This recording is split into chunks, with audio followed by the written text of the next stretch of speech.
ready to innovate again, but only slightly. The Switch 2 is here. The Nintendo Switch 2 doesn't just switch, it double switches. Now you can play in handheld mode, docked mode, tabletop mode, garden shed mode, and even underwater. We don't recommend it though. We listened to you and added the new features you've been asking for. Quantum docking. Dock your Switch 2 and it may or may not appear in a parallel universe.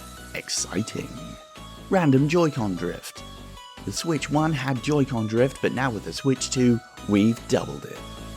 Voice assistant mode. The Switch 2 will understand your voice commands, but only in Japanese and if you buy a Nintendo branded camera. With a bigger screen and higher resolution, enjoy all of your Switch 1 classics in clearer detail. You're gonna have to because there aren't too many new games coming anyway. Pre-order the Switch 2 Pro coming early 2026 and get a single Joy-Con in a colour we're calling Regret Blue. A single sticker that says I switched again. And access to the online store which may or may not work, and at time of recording is the exact same user interface as before, which may make you question why you've bothered, but that's not for us to ask. So what are you waiting for? Trade in your old Switch and embrace the chaos. The Nintendo Switch 2. Because why settle for less when you can have just a bit more of the same? Nintendo Switch 2.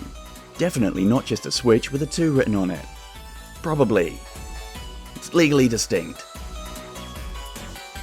Okay, I've said everything you wanted to. Can I go home now? I miss my family.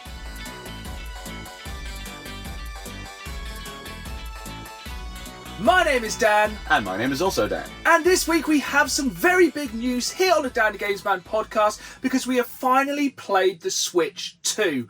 As always, our finger is directly on the pulse of what is going on in the gaming world. But the big question is, after we've played one, would we buy one?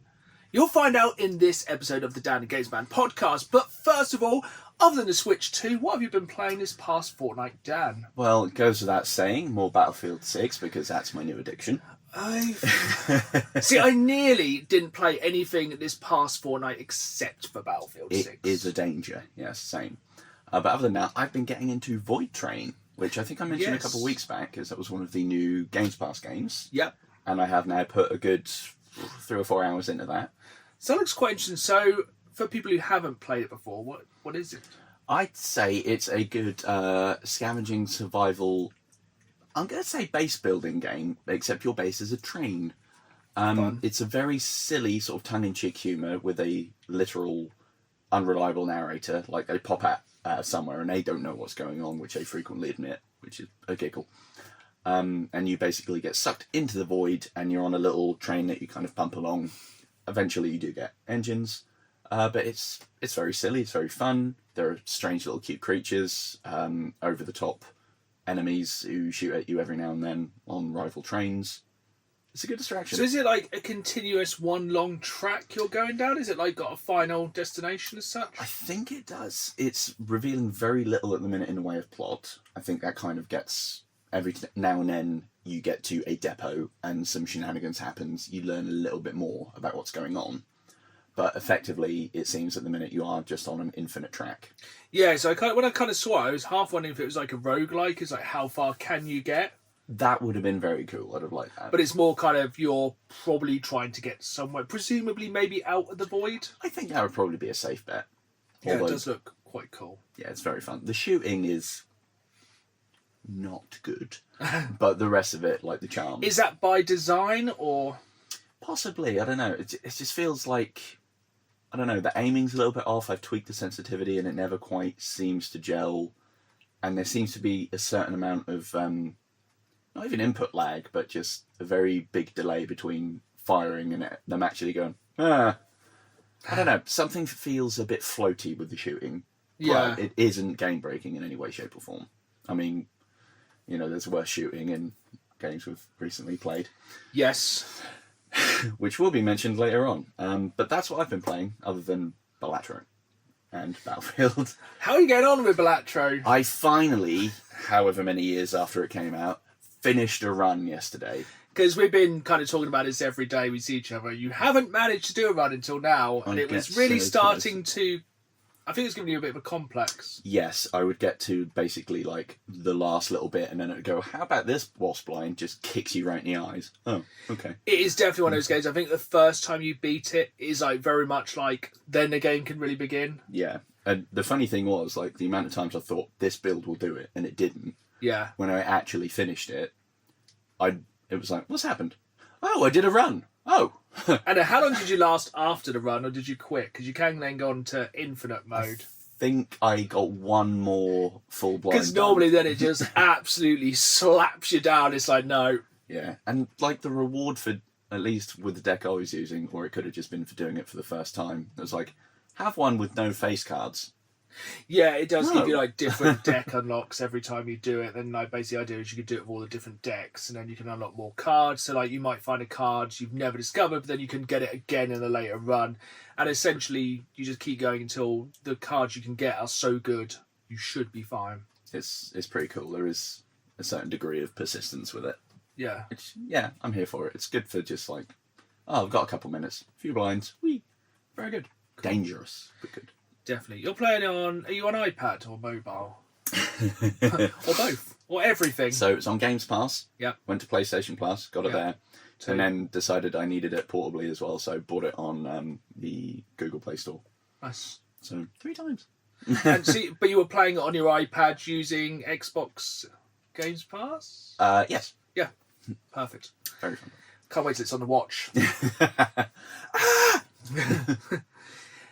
What have you been playing? See, I thought I'd just been playing Battlefield. We'll talk about Battlefield in a moment, so I've got some stuff I want to say about that. But I've been playing mainly beat-em-ups this week. So I started off, me and my wife, one night looking for something to play on the Switch, because I have a Switch set up here in the games room and also downstairs in the living room. And sometimes you just want to sit in the living room and kind of kick back and play. So we started playing Scott Pilgrim versus the World. Ah, timely. Yeah, so yeah, I got the limited run release on the Nintendo Switch when they re-released that a couple of years ago after it disappeared, because it was digital only. And it got delisted for about a decade. Then it came back, they did a physical copy, I picked that up. I wouldn't say it's aged fantastically. Mm-hmm. It feels like a game that was released 20 years ago when it was released more... Oh, God, I'm actually hoping it wasn't released like 20 years ago. It was released a while ago. It feels way older than it is. Yeah.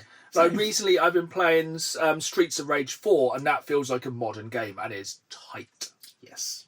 Scott Pilgrim just feels loose, for lack of a better term. It feels like the enemies take a lot more kind of kick. And I understand the idea in the Scott Pilgrim game is you're meant to level up over time and get better. Yeah. But it makes some of the early levels quite frustrating. Like, I love the feel of the game. The feel of the game's really good. Like, it has all the bosses from the comics, or the graphic novels, or the films, whichever you prefer. Like, you literally fight the bassist and he has vegan powers, which is really cool. Like, it literally does the bit where he, like, smashes you through all the walls. Nice. And, like, it's really good for, like, pick up and play kind of couch co-op. I think it'd probably be better with 4 players. Mm-hmm. Which we'll talk about some 4-player co-op later in the podcast. But yeah, it's all right. I don't know if it was maybe... I remember it being better than it was. Mm-hmm. But that led on to the next game I played this past few weeks, which I did not realise was coming to Games Pass day one. Same. And that is Marvel... What is it called? Cosmic Invasion. Marvel Cosmic Invasion, which is essentially... a side-scrolling Marvel beat-em-up from the people who made TMNT Shredder's Revenge, one of my favourite games of recent years, and it is good. Yeah, it looks it. Literally, I just signed onto the Xbox app, and I was like, whoa, it's out. It's like less than a gig. I was like, download. Just sat there for like 5 minutes. It was on. I jumped straight into it. Me and my wife played some 2-player co-op. I think it's 4-player co-op. Nice. And it's... Have you had a chance to play it yet? Not yet, no. But as soon as you mentioned it was out, I was like, woohoo, we're getting that. It's like the pixel art in it is so good. And it's got a really good kind of roster. Like, I think it's left... You can definitely tell they're going to add way more people. Oh, 100%. Like, you've got your kind of classics. You've got your Captain America, your Iron Man, your Wolverine, Storms. You've got, like, a good mix of, like, some of the more kind of mainstream Marvel characters and some of the X-Men. Mm-hmm. There's some really weird omissions. Yeah. Like, there's no Thor. That's strange. And there's no Hulk. Yeah. But there's She-Hulk. And, like, there's no Juggernaut, which is a real shame. Does She-Hulk have a twerk emote? No, but it does reference the fact she's a lawyer quite a lot. Nice. Which is quite funny. So my team at the moment is Galactic Ghost Rider. Cool. Which is pretty cool. Like, he has his chain, as you'd expect. He also has a gun. Nice. Which I'm not a massive expert on Galactic Ghost Rider. Same. But it's not Nick Cage, I don't know. And then his special movie, like, drives across the screen in a motorbike and whee! Like a chain and just slaps everyone. That's really funny. And my set, because you play as a tag team. Oh, cool. So you basically can tag in and out, build up your ultimates. I think you can let one rest to regain health while the other one's fighting. Oh, okay. Kind of like the Marvel vs. Capcom stuff. Yeah, but with a kind of side-scrolling beat-em up rather than like a fighting game. And yeah, I just went with the OP Wolverine. Because Wolverine is very fast at attacking, is very cool. And then my wife had Storm, who's very cool. Like, he's a proper X-Men 97 Storm. Nice. So if I didn't like about Wolverine, he did not have the X-Men 97 costume. I'm sure you can unlock it. It was like the orange one. Oh yeah, was it John something or other? Yeah, it's not my favourite. And then her secondary was actually She-Hulk. She-Hulk's pretty good as a character. But yeah, there's loads of other people. There's some really quite random ones as well. Not that I can think of any of them off the top of my head now. Squirrel Girl.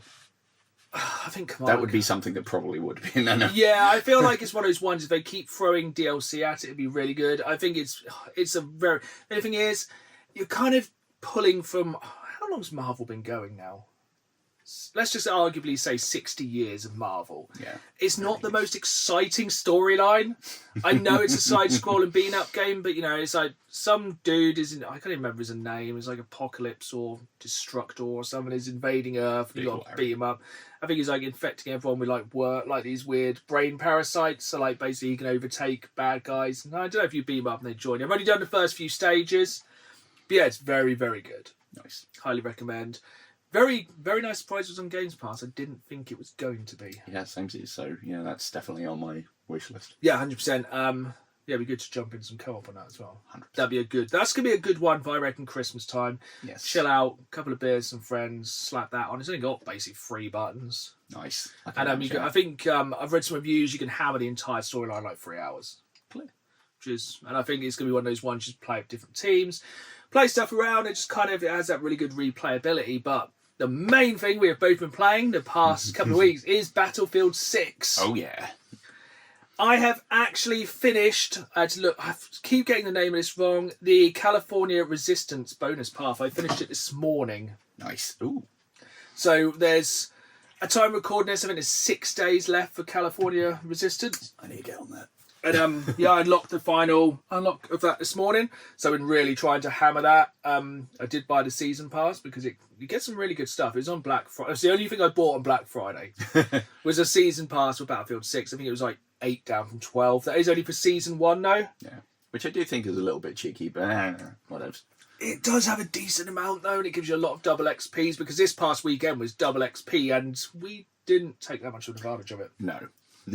I tried for a bit on Sunday morning and could not get a match for love nor money. No, I had 2 or 3 games and yeah, they were pretty bad. I had one really good one when I was in the attack chopper. That was really good. I think I leveled up the attack helicopter like 15 times in one game because I had like the perfect pilot. He just knew what he was doing so perfectly. They just flew round, big horseshoe, round the map, then went back, hovered over the kind of spawn, which then regens your health, gives you back your ammo, you go back out. But they were literally flying with a normal height. So basically, shout out to everyone if you're playing Battlefield 6. If you're the helicopter pilot, mainly concentrate on just keeping the gunner straight because that 12 round like explosive minigun thing will kill a tank in 1 run.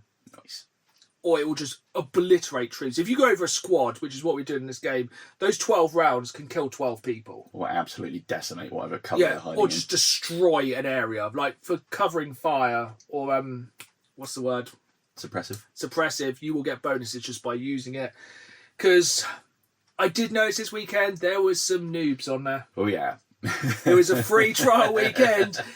And wow, some of those people had not played the game before. No, or any games. No, I was very vocal at some of the tanks. People who could not drive their tanks, but oh my god, it was good for like farming some kills. There were some people who were like, which way gun go? And just like, oh. What does this taste like? Ah, that's the barrel. But yeah, I'm absolutely loving it. I am hammering through. I think I'm level 52 now. Sweet. Just unlock the Magnum sidearm. Oh. Just basically, I love how Season 1 is giving you so much to do. Yeah, there's constant updates for challenges, which is really nice. Which, of time of recording, last night they dropped a whole new load of challenges, which you may not have seen yet. So, don't know how I feel about this cross-promotion.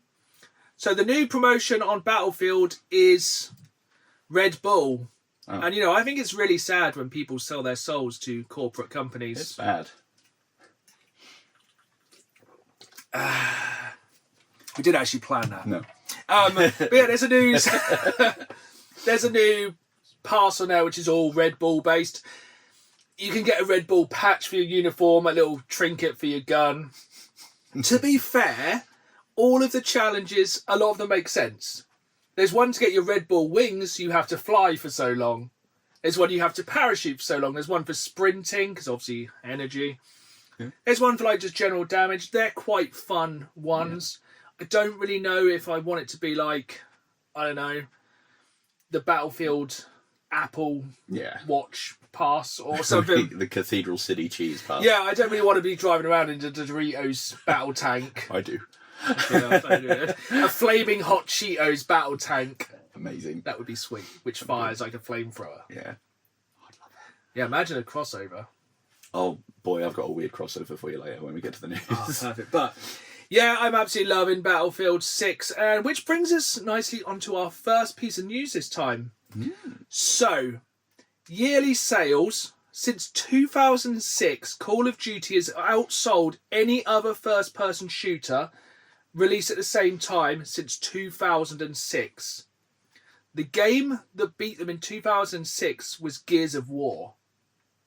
I can see that. Nearly 20 years later, this year Black Ops 7 has been outsold by Battlefield 6. Which I think is a turn that has surprised only those incomers, because... Or people who maybe made Black Ops 7. Yeah. Like... I think they are aware of how much they have messed up. I think they took a very large gamble and it did not pay off in any way, shape or form. No. As we talked about in the last podcast. Yes. Have you heard the other little... I don't know whether it's a backpedal or not that Treyarch have done in the last couple of weeks. No, I haven't. So we suffered and played through the entire Blob 7 campaign. I've actually forgotten about it pretty much instantly. I think it's one of the most forgettable campaigns I've ever played. So bad. But the end game, I've played a little bit of. It's okay. It's not too bad. Treyarch have now removed the necessity to complete the campaign. I did see this, to unlock end game. So then I was like, we know you're not going to play it. It's fine. It's like when I used to unlock zombies at the end of the campaigns. Yeah. It's like some people just don't want to play through the campaigns. Most people don't. Yeah, most people, to be fair, don't actually want to play through the campaigns. Pretty much every campaign-based achievement I got, it was 0 point something. Yeah, it was actually, I think completing it was very, very low. I know we were in the first week, but... Moving on from Black Ops to another absolutely humongous gaming franchise. Did you see this past week that the most expensive copy of Fortnite ever sold? I have not, and I'm baffled. So, most people don't realise this. When Fortnite first came out, there was actually a physical disc copy you could buy for the Xbox One and the PlayStation 4. Okay. I actually have a copy of both, I'm pretty sure. I actually sold a copy on the Xbox One on eBay recently. One of the biggest reasons is with that original copy of the game, it came with a code for some cosmetic which is very highly wanted. Okay. It's in high demand with the Fortnite community because, obviously the biggest thing about that game is skins. Skins, baby. A graded, sealed copy of Fortnite, graded 10, this week, sold for $42,000. What in the Jiminy frick? And just to give you an idea, a sealed, ungraded copy at the moment on eBay is around $7,000. Sadly, both my copies aren't sealed. Otherwise, yes, I would sell them. That really makes going to regular work seem like such a con, doesn't it? I know. Just imagine, like, Lol. The thing is now, if I found a sealed copy of Fortnite, I think I'd just try and get it graded. Oh, 100%. Because the grading business at the moment is getting insane. Yes. I didn't realise you could grade the coins that come in some Pokemon chests. Yeah, I think you can pretty much grade most things now. What nonsense I can get graded. Like, I know, Just really like, push it. Pokemon cards, understandable. Yeah, perfectly Like, reasonable. we are collecting some graded Pokemon cards this week because then you know what you have. Video games, I'm a little bit meh because, like, then you can't play them. They're a game. Yeah, they're slabbed up. You can't touch them. Some sealed toys, I understand, because then they are literally perfect. Yeah, it's archived, basically. But yeah, 42 grand for a sealed copy of Fortnite is pretty ridiculous. But I suppose it's one of the biggest selling gaming franchises of all time. Yeah. It's probably been quite popular. Yes, it kind of bothers me that it's a game that is... It's not great, is it? Like, if it was something that was critically like, wait, I could kind of understand it. But just the fact that games being, like, the Fortnite-ification of things used as a term that's kind of derogatory. It's a little bit of I would like to see the alternate, like, timeline when Fortnite didn't succeed. Yeah, PUBG took over. Or just, like, imagine a world where the Battle Royales never took over. Because, like, I think it killed a lot of, like, especially, like, the 12 to 15-hour single-player games. Oh, 100%. Because I can't remember... I think, weren't they working on the sequel to Arkham Knight when I think so. Fortnite kicked off? And they think of all the companies, like, when Sony bought out... Wow, I forgot the game's called, and it came out this year. Concord. Oh, yeah. So it was like, we're going to put all our money into Concord, or EA, whenever they're like, we're going to put all our money into Anthem. Or many, many companies. We're going to put all our money into X live service game. Silly. Yeah. Speaking of crazy numbers, Cyberpunk 2077 has been out just over 5 years now. Oh, yeah. Which is crazy. Man. It has sold over 35 million copies. Oh, Which, to crazy. put it into context, is more than The Witcher 3. Huh. Which is pretty crazy. Yeah, especially like for a lot of the hate that Cyberpunk gets for its Yeah. rocky launch and the love that The Witcher gets. Well, Which I think is pretty mad. yes. But yeah, I'll let you have some news. Well, I have much news still. adjacent to that, it has been confirmed that at the Game Awards, which at the time of recording is next week, The 11th. it's on the 11th of December, there will be no update for The Witcher 4, which I think was Boo. officially released last Game Awards. Yes, the in-game footage. For those who are watching the video version, that is, well, inverted commas. Big ones. But yes, they've said there's going to be no updates, no further footage, and in a very kind of vague yet also at times specific statement, there's no plans to release it until after GTA. 2026. After GTA 6. Yeah. Why beat around the bush? Yeah. It kind of marks a trend. That would be nice to just kind of come off the high of GTA 6 and go into Witcher 4. Ooh, another completely different open world. Completely different experience. That could see me for a good year. Oh, that'd be very good. I'd enjoy that. But yes, it kind of marks a little bit of a trend of expected and anticipated games not going to show up at the Game Awards. Like several have announced they're not showing up. Yeah. Including Wolverine, which is a little bit sad, but you know. I've seen some leaks, which we shouldn't talk about on here because it's not official news, but I've heard there might be the unveiling. This isn't me like knowing, but I've seen rumours on the internet they're going to be unveiling a remaster of Max Payne, which would be sick. That also kind of tracks because at the minute they do seem to be saying they're going to remaster everything Rockstar owns rather than giving us GTA. Yeah. Like Red Dead Redemption, you can now get that on everything, including Netflix. Yep, because that's how everyone went. I did see that. I was, which is kind of mad, but also like I can now play that through the Netflix app on my TV rather than buying another copy of Red Dead. Red Dead Redemption and chill. I like it. It's the best offer I've had all day. So you can literally go from watching a new series of Stranger Things into Red Dead Redemption. It's crazy, isn't it? I have never played any of the Netflix games, but I feel like we need to delve into that. There's got to be like a decent amount on there. I'm sure we took one for the team with Black Ops 7. I'm sure we could plumb the depths of Netflix gaming. I reckon, yeah.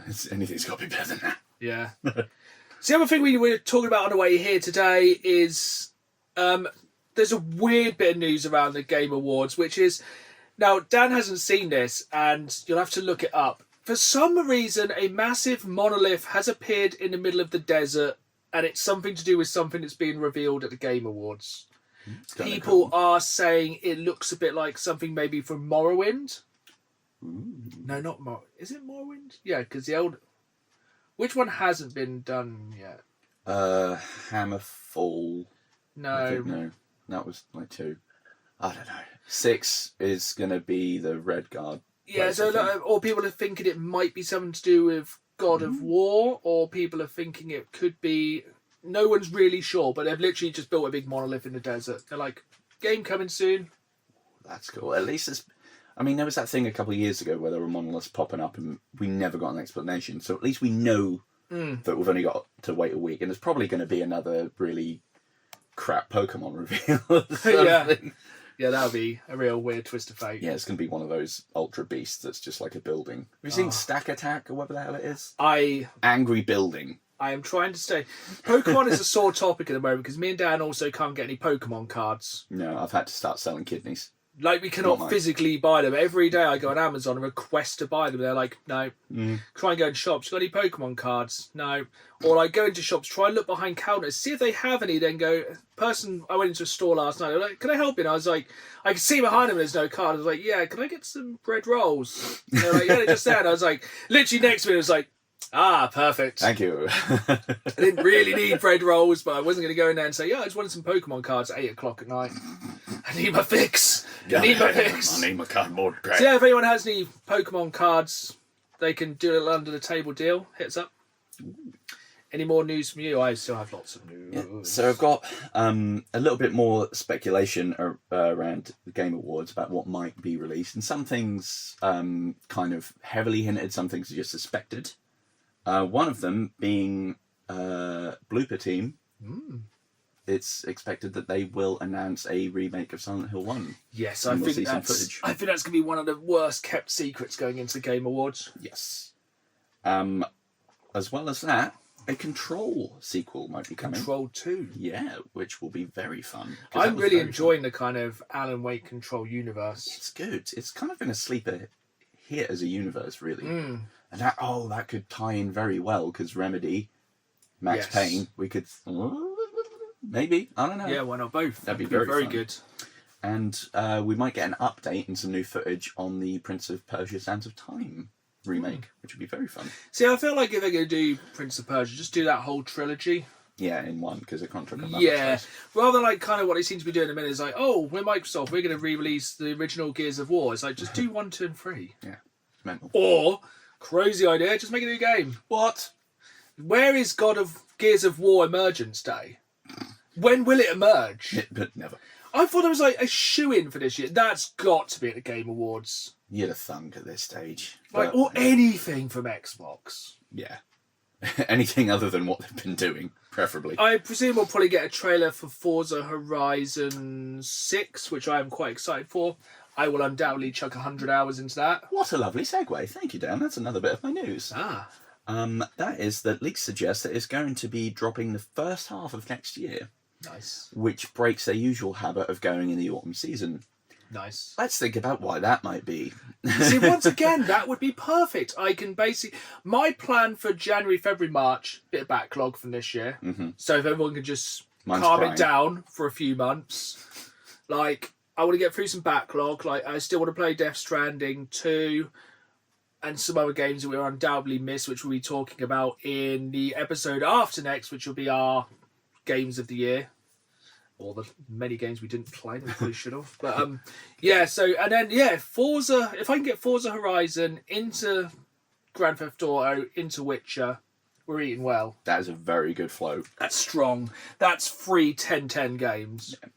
But yeah, it's very much speculated, and I think it's pretty much, if they're breaking that tradition, it is to avoid now clashing with GTA. Well, it's not going to be a Halo because they've literally had the Halo. They're doing the Halo Reforged, which does look good, but. And it's, I think we spoke about it a few episodes back with all the different layoffs and whatnot. Turn 10, seeing as it seems like Forza Motorsport has been shelved for a while, they may be able to rush this out because they've got devs to spare to then go work on Horizon for a bit. Yeah. So that's kind of cool. I'm going to jump into, this is not really video game related, but it's just a good opportunity to laugh at AI. So this week, Amazon dropped a new anime called Banana Fish. Okay. It's an anime. I'm not. And essentially, anime fans and AI haters are hating it because they've taken down the AI generated English dub because basically it's meant to be absolutely awful. Just unhinged. I think it's just totally wrong in every way, shape, and form. And basically, people are saying, like, Amazon has all this money. Why are they using AI to dub something? Very good point. You know, you could literally pay... Amazon had enough money to pay anyone in the world to do the voiceover, and they've used an AI dub. Pay me. And it's supposedly bad. I haven't watched it yet, but it's great when, like, biggest company in the world uses AI. It's awful. We laugh. I mean, two guys just sitting in a games room get to laugh at the biggest company in the world, and fall on you know, just join us in a moment of just laughing at Amazon. Ha, dickhead. I think you can get away with that. I reckon so. I mentioned earlier a weird crossover, and this comes on the back of Assassin's Creed Shadows. So they got a medium-sized update. I did see this. Update earlier in the year, and basically because of the rocky launch and not great sales or support, they're scrapping their roadmap for content. They're doing a few more chunkier updates, whatever that might mean. Chunky. The most recent one including a crossover with Titanfall 2. Have you seen the footage of the crossover from Attack on Titan? That's what I mean. Not Titanfall 2. That would be on cool. Titan. Have that you makes more seen sense, it? to be honest. That would be a cool crossover. Attack on Titan versus Titanfall 2. Book it. Done. New game. New anime game, movie, universe, toy line. You heard it here first. Attack on Titanfall 2. Trademark. Rates itself. 3rd December 25. Pay us. Amazon. You got the money. Yeah, the stuff you're not spending on someone doing dubs. But yeah, I've seen the footage of it. It has gone awful. It's baffling. It's entirely going, ah! It's like literally got somebody in a booth just go, blah! And it's so bad. And I just don't get... I had to keep rereading and checking what I was saying. Like, did I go on to a different article? No, this is still Assassin's Creed Shadows. It looks worse than Sora AI. No. And this, at the time I was looking at this stuff, I looked up and saw someone on a bus violently bite the headrest, so I assumed they were reading the same thing I was. Right, Norwich. I've got two more bits of news. Let's just get the bad one out of the way. I'm going to just say this about context. So it's come through now that after... so EA were basically bought out recently by a Saudi Arabian company. Head back a few episodes to hear about that train wreck. Yep, so it's 55 billion buyout of Electronic Arts. Saudi Arabia will be its only true owner. They will own 93% of it. Oh, good. Cool. Take from that what you will. Terrible things. I've got one more bit of news. Same, actually. You go, it might be the same. And that is after our potential optimistic speculation last episode, and that is the Gabe Cube, or Steam Cube, or whatever it's going to be called, is likely going to be priced more like a PC, which is sad. But I reckon it's a way for them to gatekeep the inevitable release of Half-Life 3. Confirmed! It's not. But yeah, that's rubbish. We got all the big news this week. So we got confirmation of Far Cry 3. Yes. The release date of every big game next year. And the biggest franchise ever, Attack on Titanfall 2. All exclusives here on the Down and Games Man podcast. You heard it here first. None of this may be true. Massive asterisk. Yeah. Yeah, sad. When it was going to be like a nice way to get more people having accessible medium to high-end PC gaming, and they're like, actually, It's basically just going to be a gaming PC, but you can't do anything else on it other than gaming. Question is, would you pay £800 to play Half-Life 3? No. I would. I think I definitely would. I'd pay 600. $650? I could push 650. 650 bundled in? Right, last piece of news, because we need to move on. Because we didn't have a lot of news this time. We're like, it's quite a news week. We got a lot of show. So, with the list of every video game being made into a TV show of all time, have you seen this week the latest TV game franchise being made into a TV show? Would that be Far Cry by any chance? It is. Far Cry is going to be an FX original series spearheaded by its always sun in Philadelphia's Rob Mack. Yeah, that one threw me. It's like, okay, I guess I can see it. And then that came But he first, did do the series on Apple TV where he played the manager of a game development company. It was like a weird World of Warcraft series, which was mediocre. And I think it's also got one of the people from behind Alien Earth involved. Yes, Noah Hawley, Yes. who made Alien Earth, which is in my top 5 shows I've watched this year. Nice. So I feel like... A woman. Yeah. Far Cry would make... I think if they did episodes based on different stories rather than an overbearing arc, that's how I do it. Or I would go heavily into Far Cry 3 because It's the best one. it's the best one. Or, controversially, Blood Dragon would be sick. Controversially, I think Far Cry 2 would be a bigger story. Oh. The whole kind of Blood Diamonds conflict and the kind of... Is it the Jackal? Yeah, and the space you're sent in to take out the Jackal, you're constantly fighting... what's the illness you're getting? Malaria, is it? Yes. I feel like it could be a really interesting kind of take on kind of the West intervention into third world countries with blood diamonds and being put in to take out a dictator. And I think it could kind of really go into the grey areas. Yeah. Or they might just go so basic it's unreal and just do Far Cry 3, which wouldn't be bad. We're basically this is the bad man. We're following is it Jason and a group of survivors or I think so, yeah. generic? Just the preppy ones. Generic bloke, goes on holiday and is hunted on the island. White man McGillicuddy. Yeah, but Far Cry Blood Dragon would be an absolute fever dream. What I've heard is each season is going to be an episodic thing. So I know that sounds redundant, but as in each one is going to be self-contained. Yeah. Rather than one arc over several seasons. I think it'd be pretty wild if they did the original Far Cry with the weird mutants. I hope they do that. Yeah, I want to see some good Jack Carver content. It has my favourite line from any Far Cry in that first game, which I can't repeat here on the podcast. Oh. But we'll save that for future. But yeah, that's quite exciting. I'm quite looking forward to that. Yeah, that should be quite good. Okay. But right, we're going to carry on. We're going to go on to another story from Reddit, which my wife has found, quite fittingly this time, about the Switch 2. Ooh. This story is from the True Off My Chest Reddit, and the headline reads, "The Switch 2 caused me to get the ick from my boyfriend." She doesn't know if he subscribed to sub, so hopefully not. I, female, have been with my boyfriend, male, for 8 months now. He has gaming as a hobby that I'm fine with, using his Nintendo Switch when on public transport or waiting for things.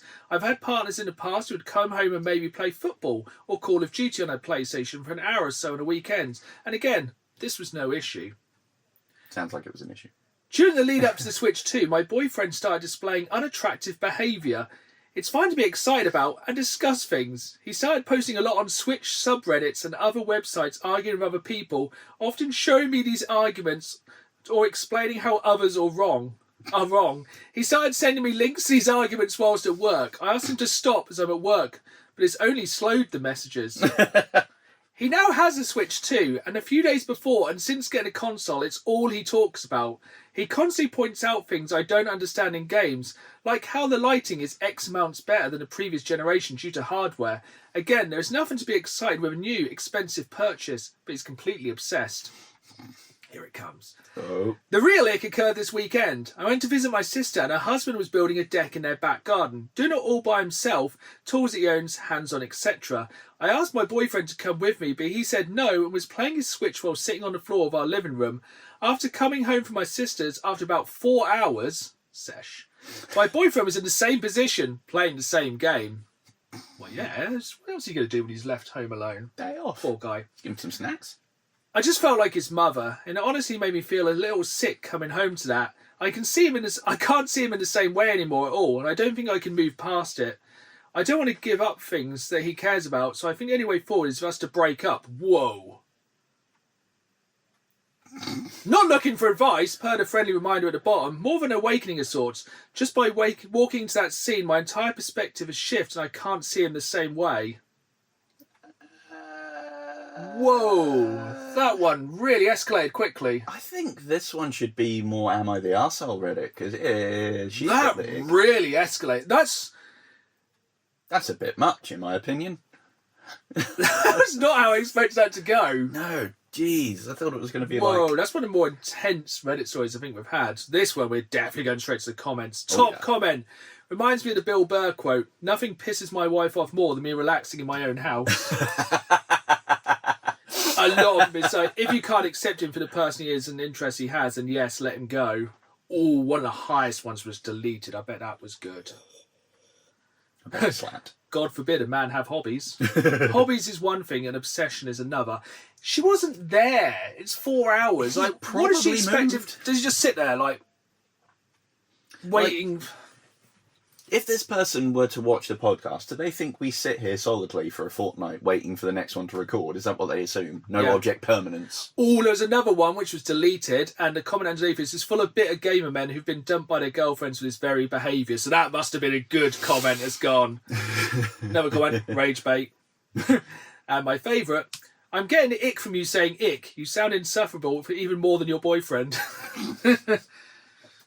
Reddit gold for this person. Good one. Ooh, yeah, that's, I mean, have a discussion, maybe, and I don't know, we all get obsessions from things from time to time, and 4 hours, not that much, probably did other things, and what the hell, it was his day off, wind it in. If he was like, I'm not going to work today because I'm playing Battlefield. Yeah, like one of the previous Reddit stories we listened to. Yeah, that's just a hobby rather than something all-consuming, but, yeah, I think we're both quite lucky. Our partners kind of accept we like to play. Yeah. My wife has told us to make a separate thread about talking about Battlefield rather than the ones of our friends, so she doesn't have to hear about our flanking techniques, which I have said on a podcast before. She does say our military chat playing Battlefield is an ick. Yes. You know, how else are we going to flank on the left and lay down suppressing fire? And how else will people know that we're attack? Yeah. Yeah. But yeah, Switch 2. Switch 2, Electric That guy Boogaloo. obviously really likes it. Yeah. Do we like it?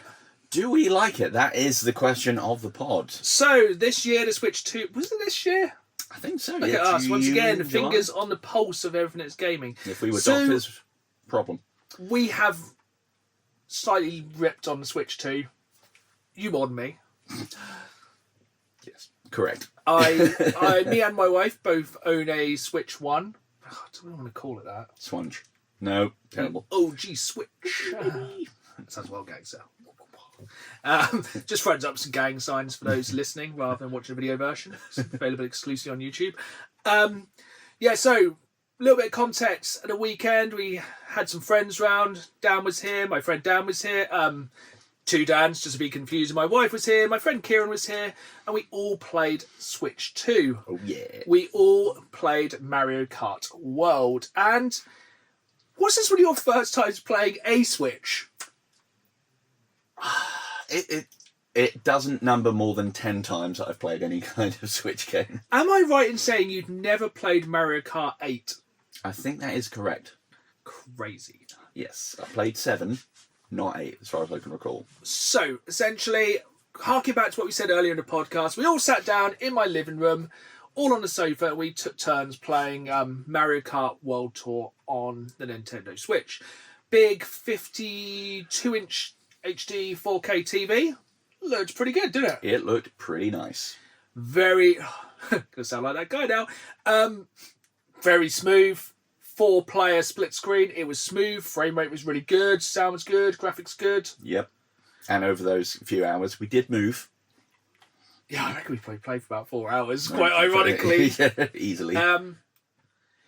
Let's kind of start at the start. So, literally, in front of our TV, on the unit, we have a Switch 2. Mm-hmm. We have this is where it gets even more confused. We have a Switch, and next to it plugged in the Switch 2. Mm-hmm.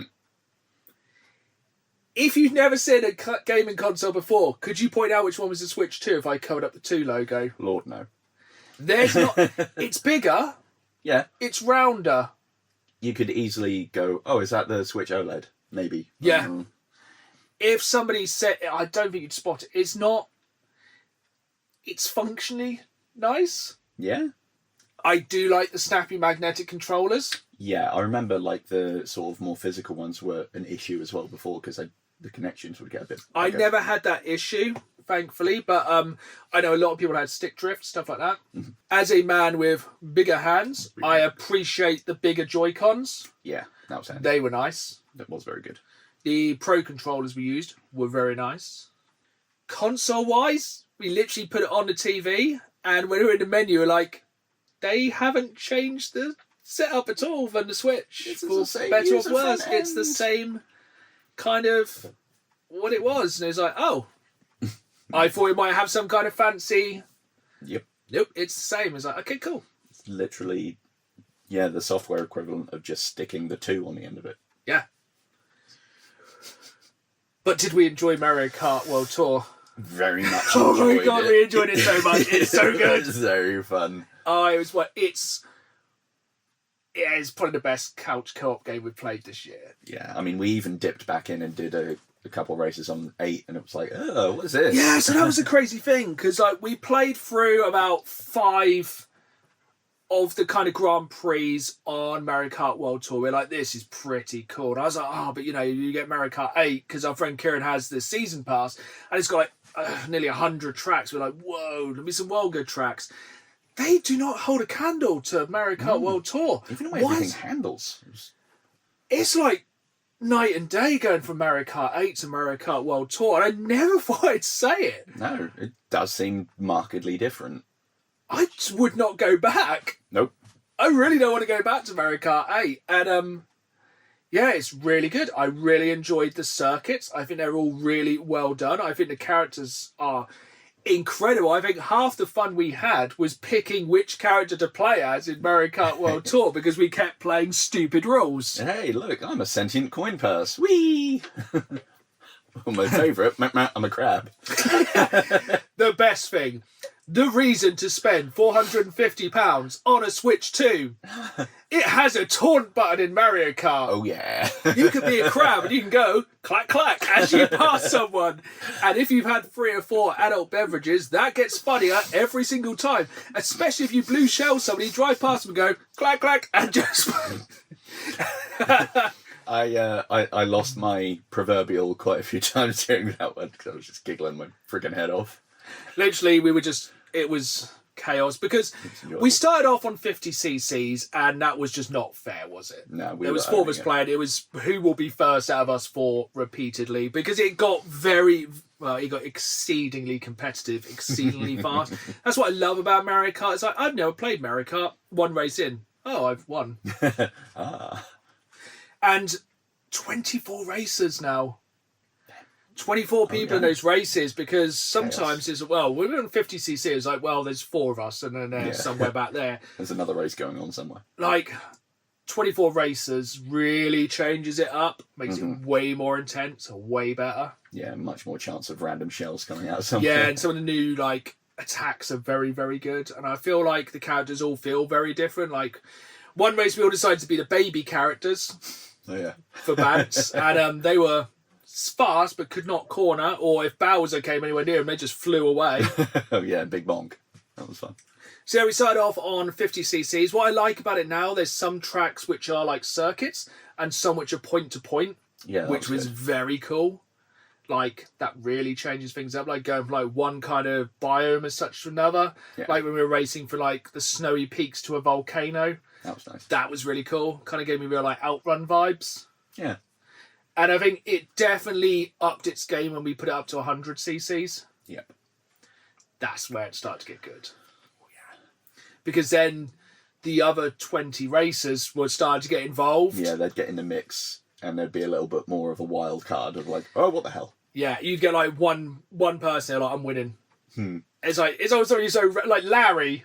Yeah. One of the Cooper kids, Larry, was like, "This is me. I am gonna win this race." We were like, everyone on Larry to take him out, and he was just obliterating everyone, wasn't he? Yeah, and then the game kept repeatedly getting like the lightning things, like, oh, hey, now, come on.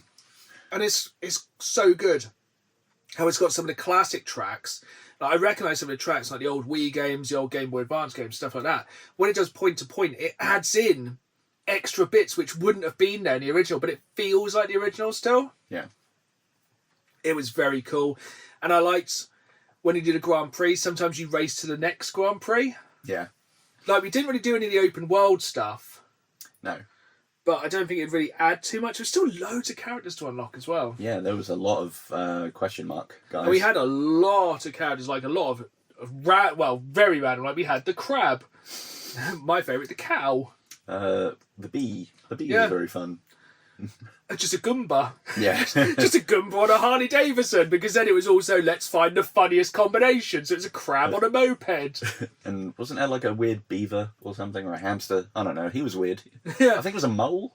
Yes, it was a mole, because it was one of the ones that kind of pop up on Moo Moo Meadows. That's it, yeah. And the grinding's quite funny. Oh, yeah. It really adds very little, but it's funny. Yeah, especially if someone's got a really good line and they're about to overtake you, but then they suddenly get pulled to a rail. It's like, bye-bye. And loads of new power-ups. Like, I really like the fire plant. Yeah, that was cool. Or the big piranha plant you hold. It goes hum, hum, hum. Tries to grab the erasers. That was really good. Some of them were, like, pointless. I didn't really get them. Yeah. Don't really know why the gold shell was any different. No, gold mushroom? Yeah, it's got. I think you just got as many as you could hit the button. Okay. And, like, you have to get more coins now to... Yeah, it was very good. I would say it was, like, going back to Mario Kart 8, it destroyed it. Yeah. Like, I got used to the drifting in World very quickly, and it was like, okay, I can do this. We went to 8, and it was like, it handles like a sofa rolling down a hill. Yeah. And then we played a little bit of Mario Party Jamboree, didn't we? Yes, that was also a good giggle. That was a good giggle. I think we managed to pick the worst board known to man. Yep. We wanted to carry on the karting themes. We did one. It was a race kart track. God, it was boring. Yeah, there wasn't really a great deal going on. It was, once again, incredibly competitive, but it was a big circle. Yes. There wasn't much in the way of shenanigans track-wise. No, I think in the entire game we got 2 stars. I think so. It was a very high-scoring game. Yeah. Pro level. And then we went back to play more Mario Kart World. Because it was fantastic. I thoroughly enjoyed it. I'm very glad we finally got to play a little bit of the Switch 2. Yeah. It's made it seem a bit more of a tempting option in future. Because, so the big question is, would you buy one? Possibly at some point. There still isn't enough in the way of exclusives beyond that tempt me, but it's more of an open possibility now, I think. Yeah, it's definitely going from I had no interest to I physically looked on Black Friday to see if there's anything around. Same. But I was going to talk to my wife about this at the moment as well. At the moment, I'd be quite happy to have like that monthly night where we just sit and played Mario Kart. That would be really Because, yes, I would really like to play Donkey Kong Bonanza. cool. Is that open world? Yes, with full destructibility. It looks absolutely fantastic. And then I thought I'd really like to play Pokemon ZA. But then that looks a bit meh. I think it would be fun for the novelty of it, but I don't think it does anything groundbreaking, really, does it? No, and the thing is, then another game I was very, very excited for was Metroid Prime 4, which comes out this week. I think tomorrow at time of record. But the problem is, reviews are coming in and it's pretty meh. And it's like, I'm not going to spend £450 on a console to play Mario Kart and Donkey Kong Bonanza. No. And it's not like...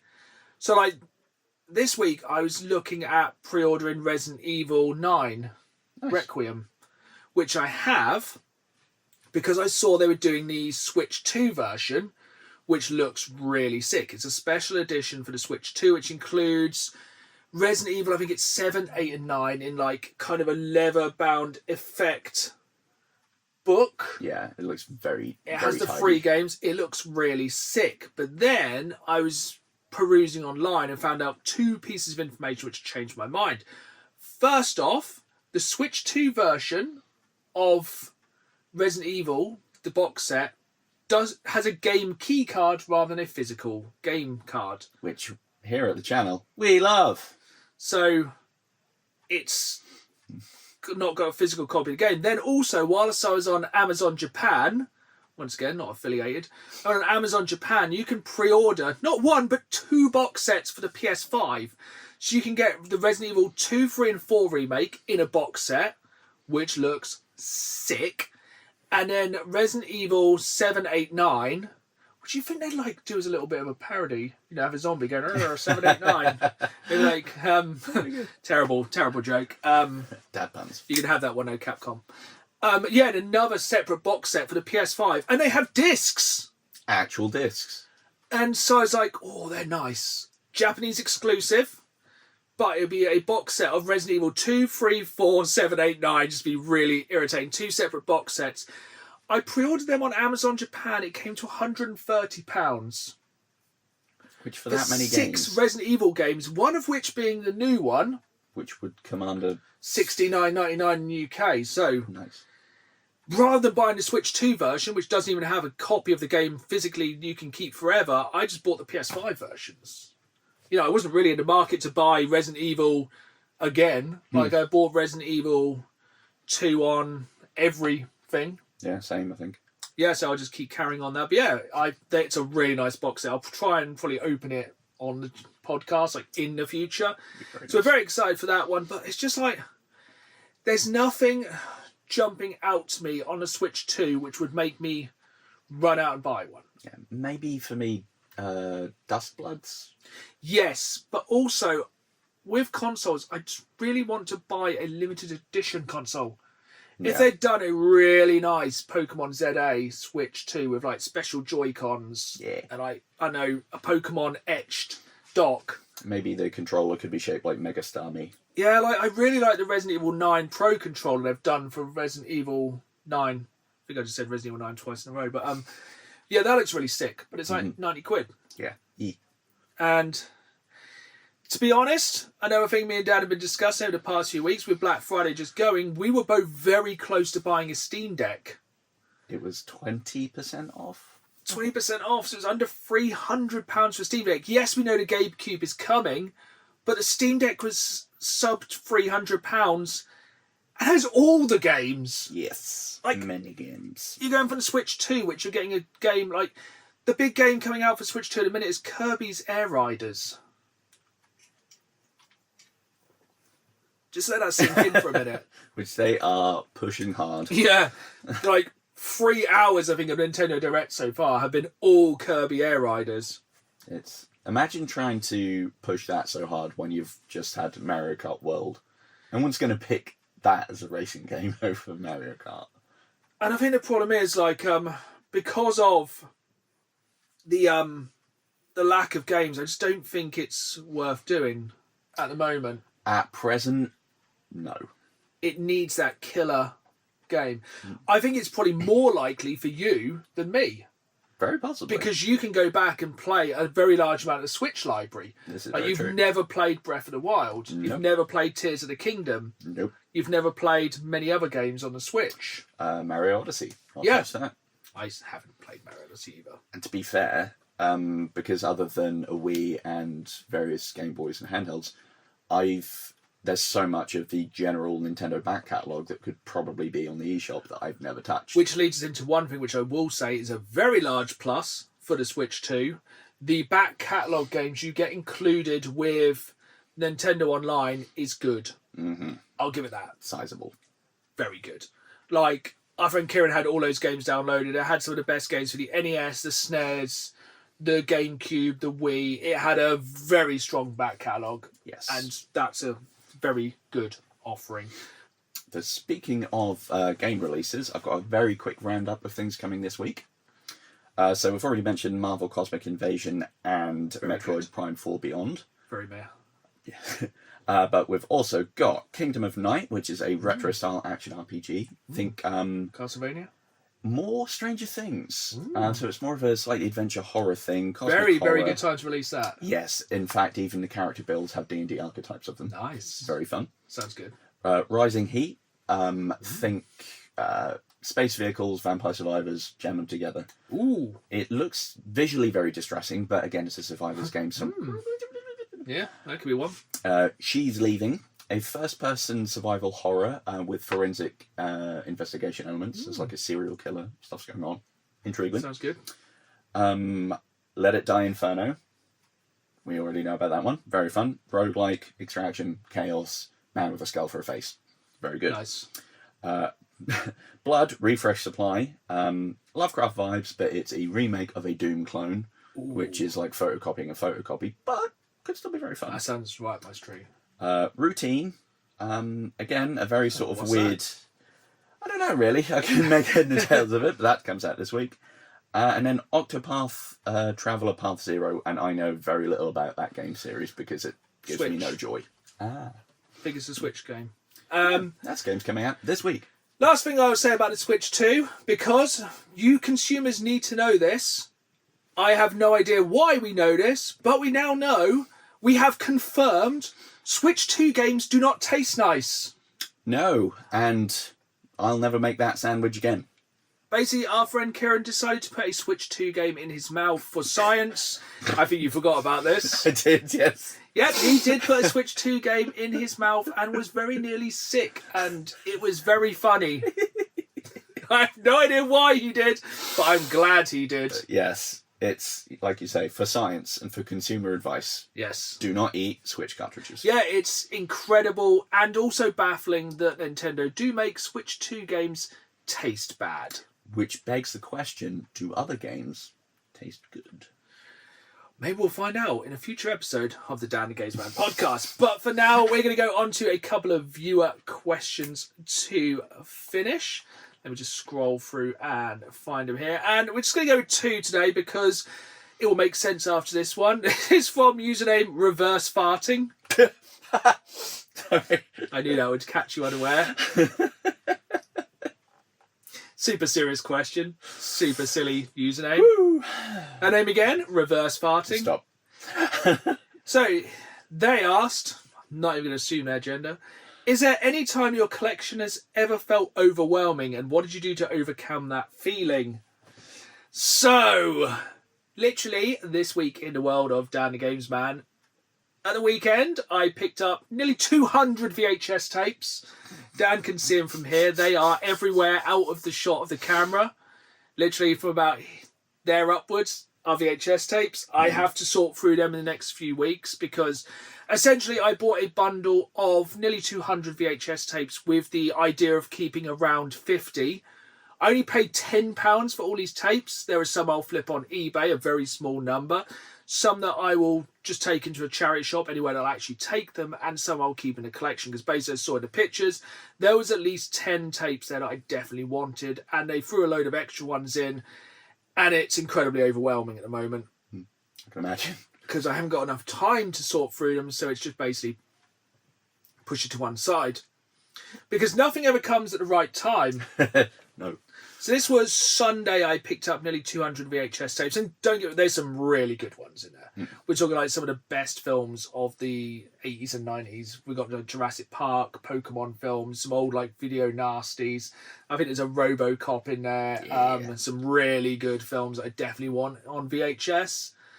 Presently, at the moment, I have not got the space to make a VHS shelf. It's something I want to do in the future, which we'll talk about in the future on the podcast, my plans for 2026.